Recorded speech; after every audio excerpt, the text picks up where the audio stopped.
The automobile checkpoints, the metal barricades, the elite NYPD counterterrorism units fully armed and fully trained. It's all as much part of the UN General Assembly as the heads of some 90 nations and the foreign ministers of 100 more coming together for a week of talks about the planet's future.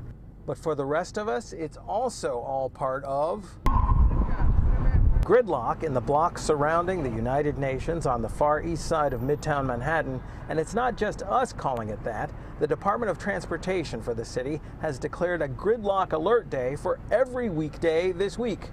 Walking in the zone that's already partially closed off to some traffic is Namrata Karki, who lives nearby with her kids. Again, they're walking. That's a hint into why they're not complaining. That comes only once a year, so I think we should cooperate and understand there's something going very important over here.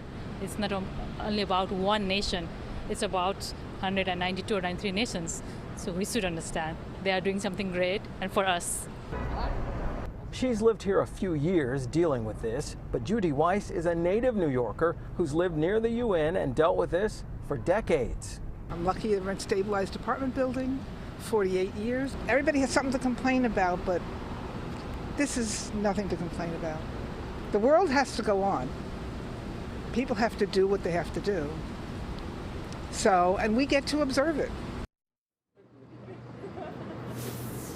And she says her dogs actually appreciate all of this buildup as well. Here is the bottom line on all of this. From 2nd Avenue all the way to the East River, and in all of the 40s streets, really from 40th up to about 48th Street, just avoid it at all costs. And if you do not have to drive, don't.